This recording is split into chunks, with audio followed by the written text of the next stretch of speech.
오늘 우리에게 주시는 하나님의 말씀은 마가복음 4장 10절부터 20절까지의 말씀입니다.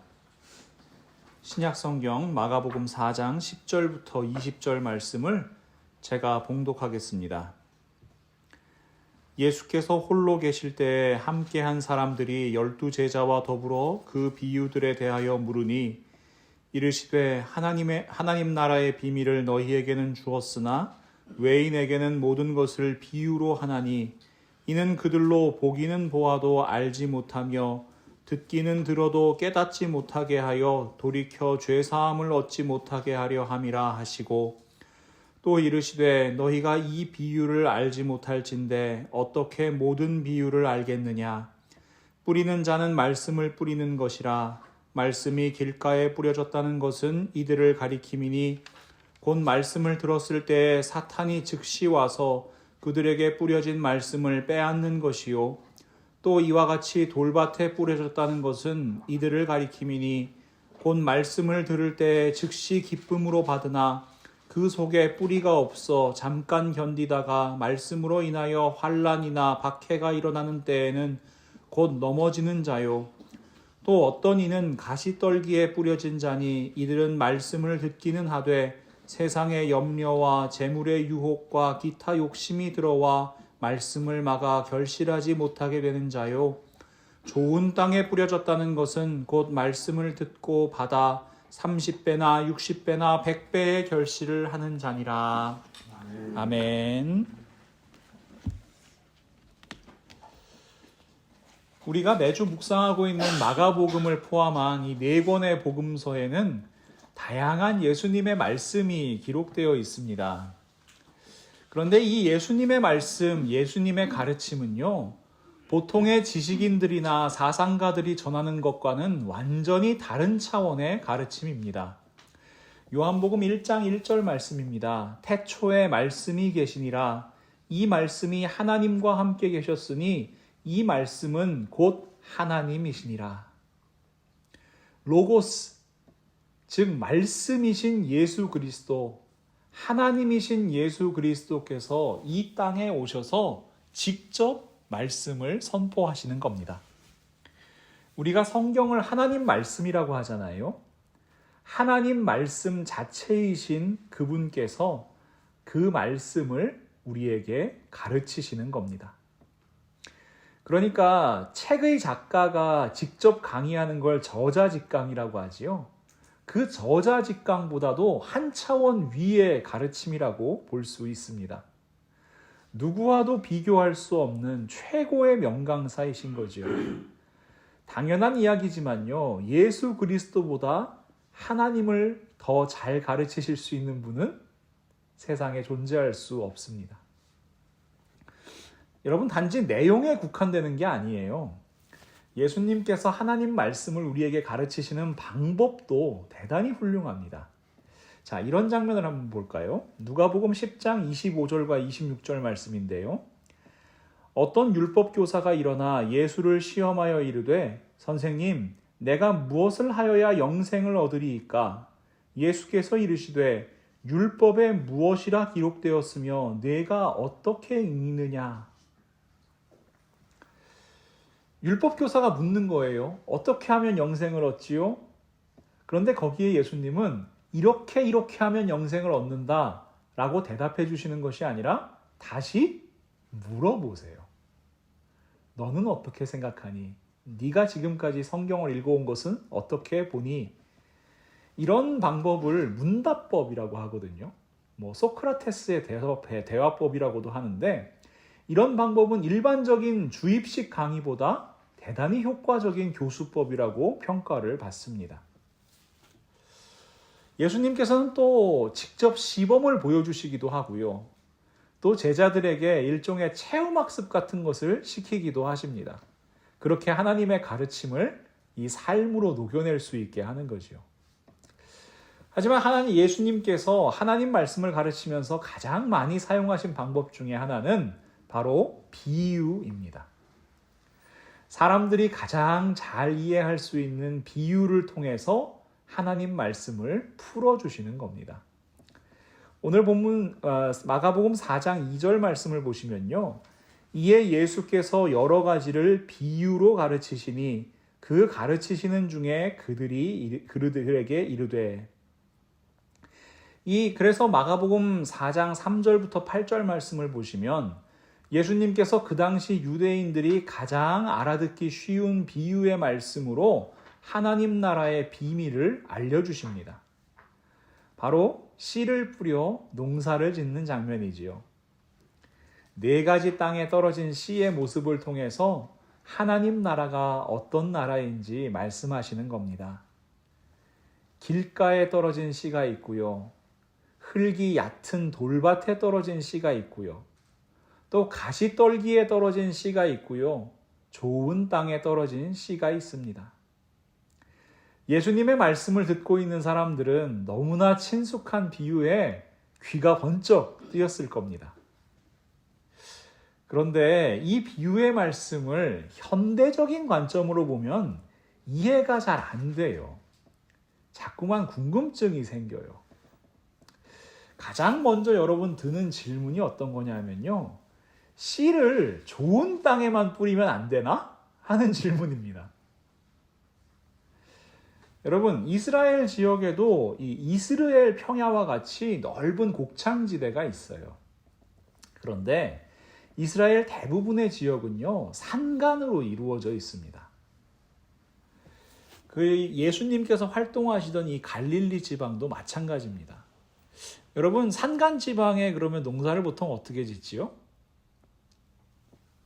이렇게 계단식으로 이 밭을 만들잖아요. 이스라엘도 마찬가지입니다. 산간을 개척해가지고 계단식으로 이렇게 밭을 만들고 거기에다 뭐 포도도 심고 무화과도 심고 뭐 올리브도 심고 뭐 밀 같은 것도 심고 그렇게 심어요. 그러다 보니까 여러분 산 위쪽에 있는 밭, 아래쪽에 있는 밭 이렇게 존재하잖아요. 근데 비가 오면 여러분 어떻게 되겠어요? 흙이 쓸려서 내려오겠죠. 그래서 이 산 위쪽에 있는 밭들은 흙이 얕은 돌밭이 되는 거예요. 그리고 흙이 씻겨 내려와서 아래쪽으로 쌓이면 아래쪽 밭은 어떻게 되겠어요? 좋은 흙이 있는 좋은 땅이 되는 겁니다. 그리고 이제 이렇게 밭과 밭을 오가는 길이 있을 거잖아요. 그리고 이 지역은 건조한 지역이다 보니까 우리가 생각하는 잡초가 나는 게 아니라 약간은 가시가 뾰족뾰족 나 있는 그런 풀들이 이제 이런 길가나 이 돌밭 사이에 이렇게 자라게 되는데 그것이 바로 이 씨가 떨어지는 4가지 환경인 거예요. 우리가 생각하는 거랑 조금 다르죠. 자, 또 한 가지 드는 질문은 아니 씨를 뭐 이렇게 아무렇게나 뿌리나? 하는 질문입니다. 여러분 우리가 생각하는 밭의 모습 어때요? 가끔가다 지나가시다 옆에 이렇게 밭을 보시면 이랑과 고랑이 가지런히 이렇게 줄 맞춰서 돼 있잖아요. 요즘에는 거기다 이렇게 비닐 같은 걸 씌운 다음에 씨앗을 심을 곳만 이렇게 구멍을 딱 내서 심죠. 그래야 이제 다른 곳에 잡초가 안 자라니까요. 우리가 생각하는 밭은 이런 모습인데요. 이 당시에 이 이스라엘의 이 밭이라는 것은 우리가 생각하는 거랑 완전 달라요. 이랑과 고랑이 없어요. 그냥 이렇게 땅을 대충 이렇게 일군 다음에요. 그 다음에 씨를 어떻게 뿌리느냐? 이렇게 흙 뿌리는 겁니다. 이렇게 휙 던져서 사방으로 씨앗을 뿌리게 되는 거예요. 자, 이렇게 씨를 뿌리니까 씨가 어떻게 돼요? 밭에만 떨어지는 게 아니라 뭐 길가에 떨어질 수도 있고 가시덤불에 떨어질 수도 있고 뭐 돌밭에 떨어질 수도 있고 좋은 땅에 떨어질 수도 있고 이렇게 막 떨어지는 거예요. 자, 이렇게 씨를 흩뿌리고 난 다음에는 어떻게 하느냐? 농부들이 돌아다니면서 땅을 꾹꾹 밟아요. 씨앗이 땅속 깊이 들어갈 수 있게요. 혹은 때로는 이제 목동들이 이 양이나 염소들을 데리고 와가지고 밭을 막 돌아다녔다 그래요. 그러면은 자연스럽게 씨가 땅속 깊이 이제 들어가는 거죠. 자, 그러고 난 다음엔 어떻게 하느냐? 이제는 그냥 지켜보는 겁니다. 자, 싹이 나고요, 자라나고요, 이제 열매가 맺는 모든 과정을 이제는 그냥 자연의 섭리에 맡겨놓는 겁니다. 그래서 여러분, 이 이스라엘에서 농경의 모든 과정은 전적으로 하나님의 뜻에 달린 것이라고 믿었어요. 수확을 거둘 수 있는 것은 온전히 하나님께서 일하시는 것이고 하나님께서 주시는 복으로 알았습니다. 창세기 26장을 보시면요, 이삭이 복받는 장면이 나옵니다. 창세기 26장 12절 말씀을 제가 세번역 성경으로 읽어드릴게요. 이삭이 그 땅에서 농사를 지어서 그 해에 100배의 수확을 거두어 드렸다. 주님께서 그에게 복을 주셨기 때문이다. 100배의 수확을 거두었다. 여러분, 지금 기준으로 보면요, 씨앗 하나에서 나달 100개 거두는 거 그렇게 어려운 일이 아닙니다. 지금 우리가 먹고 있는 농산물들은 대부분 종자도 개량되고요, 요즘엔 또 유전자 조작 같은 걸 통해서 이렇게 더 많은 나달이 맺힐 수 있도록 그렇게 만들죠. 또 농업 기술도 요즘에 뭐 누가 이렇게 흙 뿌려가지고 짓는 경우가 없잖아요. 그에 맞는 비료도 주고 물도 주고 어떻게든 많은 소출을 거두기 위한 그런 기술들이 잘 발달되어 있습니다. 하지만 이 예수님 시대에 이 원시적인 농업 방식, 그리고 그 당시에 있었던 이 밀이라든가 보리라든가 이런 종자를 가지고는요, 심은 것의 10배만 거둬도 대단히 많은 수확을 거뒀다라고 이야기하던 시절입니다. 그러니까 여러분, 100배의 수확을 거뒀다는 건 무슨 뜻이에요? 10년 동안 농사에서 거둬야 될 것을 한 번에 거뒀다는 이야기입니다. 따라서 100배의 수확이라는 것은 사람의 능력으로는 절대 불가능한 하나님의 능력, 하나님의 복, 하나님의 전능하심, 이러한 것들을 나타내는 표현인 거죠. 자, 우리는 이렇게 자세하게 설명을 드려야지만 4가지 땅에 떨어진 씨 비유를 어느 정도 이해할 수가 있어요. 그렇지만 예수님 시대 사람들 어땠을까요? 아주 익숙한 모습이었습니다. 아주 익숙한 환경이었습니다. 그러니 예수님께서 지금 말씀하시는 이 농사 짓는 비유는 그 당시 사람들이 하나님의 섭리와 하나님 나라와 하나님 백성이 받는 복에 대해서 가장 알기 쉬운 방법으로 가르치신 것이요. 자, 그런데 말입니다. 예수님께서 아무리 쉽게 가르쳐 주셔도, 아무리 익숙한 방식으로 가르쳐 주셔도 그곳에는 듣는 사람과 듣지 않는 사람이 있는 겁니다. 오늘 본문 10절에서 12절 말씀을 다시 한번 읽어드릴게요. 예수께서 홀로 계실 때 함께 한 사람들이 12제자와 더불어 그 비유들에 대하여 물으니 이르시되 하나님 나라의 비밀을 너희에게는 주었으나 외인에게는 모든 것을 비유로 하나니 이는 그들로 보기는 보아도 알지 못하며 듣기는 들어도 깨닫지 못하게 하여 돌이켜 죄사함을 얻지 못하게 하려 함이라 하시고. 여러분, 외인, 외부인들 어떤 사람일까요? 네, 하나님의 역사를 보아도 보지 못하고요, 하나님의 말씀을 들어도 듣지 못하는 사람들입니다. 지금 여기 앉아있는 사람 중에요, 말씀이 육신이 되어 이 땅에 오신 예수 그리스도를 눈으로 보고 있는 사람들이 있습니다. 그 말씀을 직접 듣고 있습니다. 그러나 그들은 보지 못하였고 그들은 깨닫지 못하였습니다. 외인, 외부인들이란 예수님과 상관없는 사람들, 그리스도인이 아닌 사람들입니다. 그러면 예수님과 함께 한 사람들은 어떤 사람들입니까? 예수 그리스도를 보고 예수 그리스도의 말씀을 듣고 예수 그리스도를 믿은 그리스도인들을 말합니다. 요한복음 1장 12절부터 14절 말씀입니다. 영접하는 자, 곧 그 이름을 믿는 자들에게는 하나님의 자녀가 되는 권세를 주셨으니 이는 혈통으로나 육정으로나 사람의 뜻으로 나지 아니하고 오직 하나님께로부터 난 자들이니라. 말씀이 육신이 되어 우리 가운데 거하심에 우리가 그의 영광을 보니 아버지의 독생자의 영광이요 은혜와 진리가 충만하더라. 예수님을 바라보면서 하나님의 영광을 바라본 사람들입니다. 예수 그리스도께서 선포하신 은혜와 진리의 말씀을 통해서 하나님 나라의 비밀을 깨달은 사람들입니다. 무엇보다 하나님 말씀을 듣고 돌이켜서 죄사함을 얻고 구원받은 사람들, 이 사람들이 바로 예수님과 함께한 사람들입니다.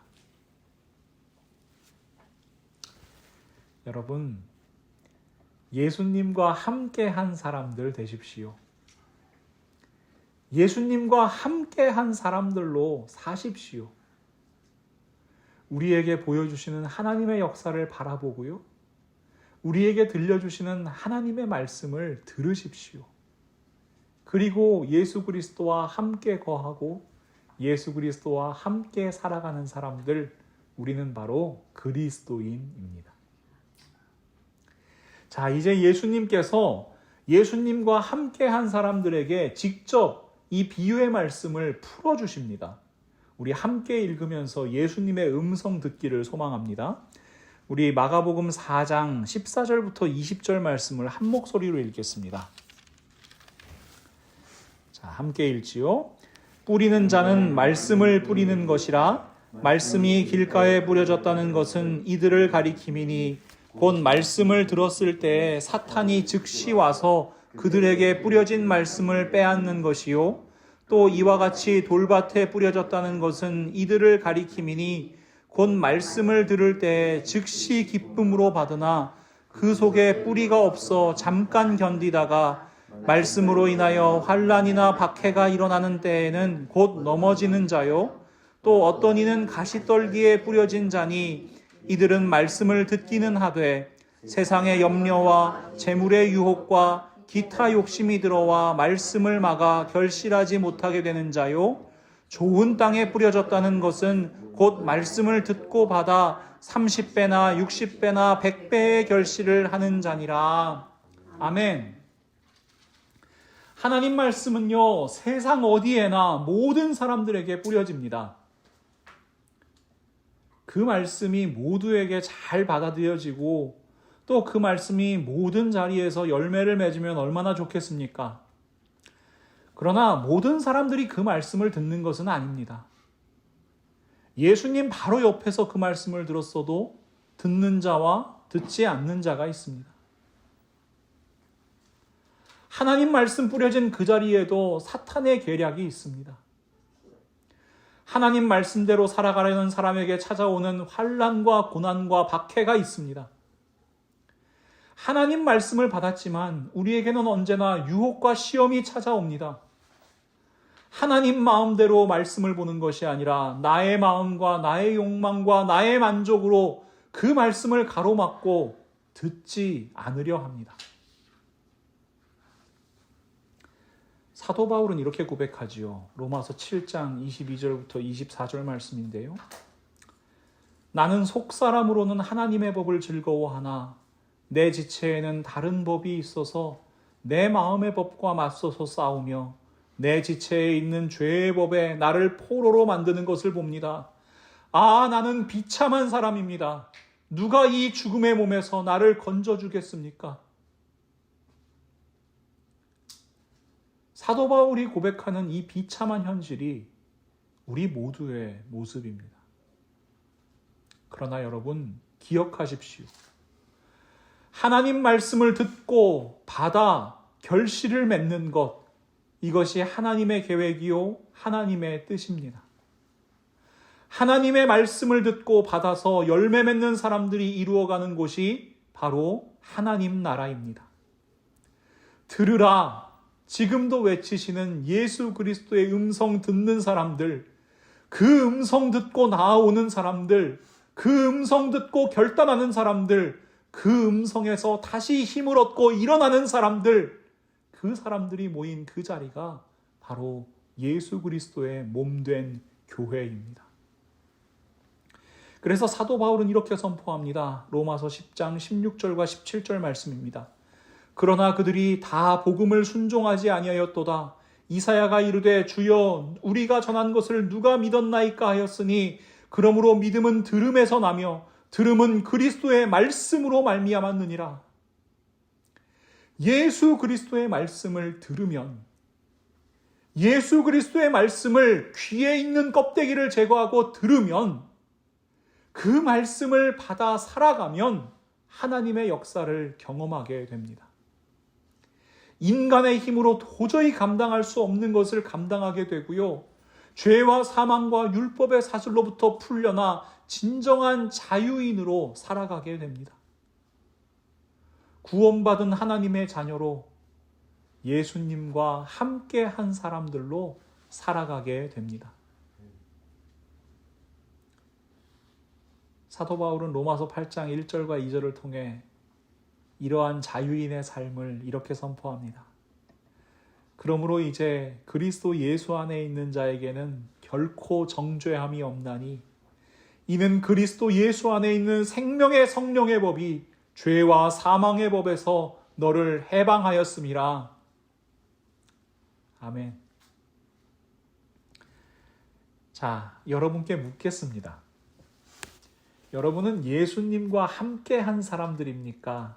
아니면 예수님과 상관없는 외부인입니까? 하나님 말씀을 하나님 말씀대로 들어야 그리스도인 되는 겁니다. 하나님 말씀을 하나님 말씀으로 듣지 않으면 외인입니다. 하나님 말씀을 자기 마음대로 들으면요, 그리스도인이 아닙니다. 문제는 여기 있습니다. 예수님과 함께 한 사람처럼 보이는데요, 실상은 예수님과 아무 상관없는 외인으로 살아갈 수 있다는 겁니다. 오늘 예수님께서 우리에게 비유의 말씀을 분명하게 풀어주셨잖아요. 그런데 이 말씀마저도 얼마든지 왜곡하고 변질시켜서 자기 마음대로 들을 수 있는 것이 우리 인간입니다. 자, 한번 생각해 보세요. 지난 4월에 서울의 강남에 있는 한 대형교회 집사 한 명이 이 사기죄로 체포가 됐습니다. 500억이 넘는 이 투자 사기를 저질렀어요, 교회 안에서. 이 잡혀간 피의자는요, 아주 신실한 사람인 것처럼 보였습니다. 매일매일 새벽 기도에도 나오고요. 예배는 물론이고 여러 가지 봉사 모임에도 다 참여를 했어요. 이 여러 사람들한테 투자를 권유할 때도요, 성경 말씀을 인용하면서 하나님께서 높은 수익을 보장하신다. 기도의 힘을 믿어라. 뭐 이런 식으로 이제 사람들을 꼬여서 이 많은 돈을 뜯어냈습니다. 이 기사를 읽으면서 저는 문득 궁금한 게 생겼어요. 과연 이 사기꾼이 어떤 성경 구절을 가지고 사람들을 유혹했을까? 여러 가지 성경 구절이 제 머릿속에 떠올랐거든요. 근데 제가 사기꾼이라면 오늘 본문 말씀도 인용했을 것 같아요. 우리 20절 말씀 보세요. 좋은 땅에 뿌려졌다는 것은 곧 말씀을 듣고 받아 30배나 60배나 100배의 결실을 하는 자니라. 자, 다른 얘기는 다 접어두고요. 자, 어디다가 밑줄을 치겠어요? 30배, 60배, 100배 여기다가 이제 하이라이트를 막 하는 거예요. 여러분, 세계에서 제일 유명한 투자자 중에 한 명이 워런 버핏이라는 사람이잖아요. 이 사람이 평생 동안 매해 이 수익률이 평균 19.8%래요. 이 투자에 관심이 있으신 분들은 이게 얼마나 대단한 건지 아실 겁니다. 1년에 19.8%요. 근데 여러분, 지금 이 말씀은요, 3000%, 6000%, 10,000% 수익률을 말씀하신다라고 이야기하는 거예요. 자, 문제는 여기 있습니다. 교회에 오래 다니셨잖아요. 신앙생활 오래 해오셨잖아요. 여러분, 이런 얘기 참 익숙하지 않으세요? 교회에서 헌금 강조하면서 이런 얘기 안 들어보셨어요? 하나님께 먼저 바치면 하나님께서 30배, 60배, 100배로 갚아주신다는 얘기 안 들어보셨어요? 참 어처구니 없는 이야기입니다. 사랑하는 믿음의 동역자 여러분, 기억하십시오. 오늘 우리에게 주시는 이 예수님의 말씀이 30배, 60배, 100배의 수익률이나 성공 전략으로 들리신다면 여러분은 외인입니다. 세상적인 복을 구하는 기복신앙으로 예수님의 말씀을 왜곡한다면 외인입니다. 예수님과 함께한 사람들이라면, 예수님과 함께하는 그리스도인이라면 이 말씀이 천국 복음으로 들려야만 합니다. 씨 뿌리는 비유의 말씀, 하나님의 말씀, 이 복음이 이 땅 가운데 어떻게 역사하시는지, 어떻게 하나님의 나라가 이루어가는지 여러분 이것을 바라보는 말씀으로 들려야만 합니다. 앞서 말씀드린 것처럼요, 30배, 60배, 100배라는 표현은 인간이 할 수 없는 하나님의 역사, 하나님께서 주시는 복, 하나님의 전능하심을 나타내는 표현입니다. 그래서 사도 바울은 이렇게 고백하지요.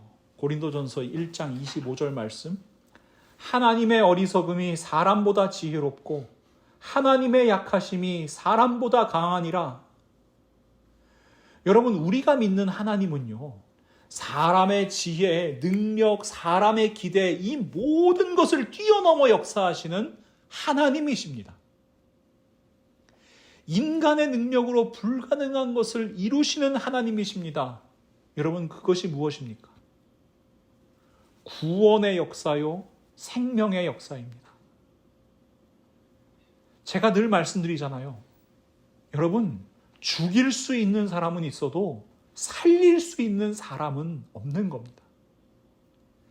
예수 그리스도의 십자가를 통한 구원과 영생, 예수 그리스도 한 사람의 십자가로 인해 모든 인류를 향한 그 구원의 길을 활짝 열어주신 하나님의 능력, 그 하나님의 사랑, 우리는 오늘 말씀을 통해 그 하나님의 역사를 바라보아야 합니다. 사도 바울은 다시 고백합니다. 고린도전서 1장 18절 말씀, 십자가의 도가 멸망하는 자들에게는 미련한 것이요 구원을 받는 우리에게는 하나님의 능력이라. 여러분, 우리가 믿는 하나님은요, 영원한 생명과 하나님 자녀될 권세를 주시는 하나님이세요. 이 놀라운 하나님 말씀을 그저 세상의 물질, 세상의 성공, 이런 것 구하는 데 이용하려 한다면 얼마나 시시합니까? 여러분, 우리 하나님을 그렇게 시시한 하나님으로 만들지 마십시오. 오늘 설교를 준비하면서 저의 눈길이 계속해서 머무는 말씀이 있었어요. 우리 13절 말씀을 제가 새번역 성경으로 한번 읽어드리겠습니다. 그리고 예수께서 그들에게 말씀하셨다. 너희가 이 비유를 알아듣지 못하면서 어떻게 모든 비유를 이해하겠느냐?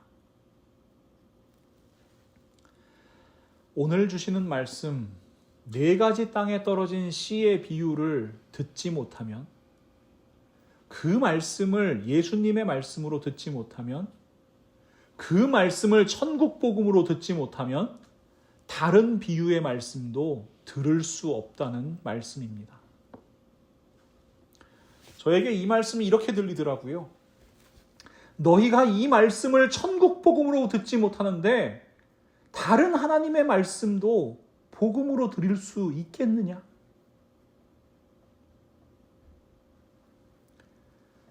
들으라. 우리 예수님의 음성을 듣고 계십니까? 우리에게 말씀하시는 천국 복음, 그 비유의 말씀을 정말 예수님께서 말씀하신 그대로 듣고 계십니까? 그 말씀이 이 시간 들리셨다면 참 감사한 일입니다. 그 말씀이 우리의 귀와 마음에 들린 것이 은혜입니다.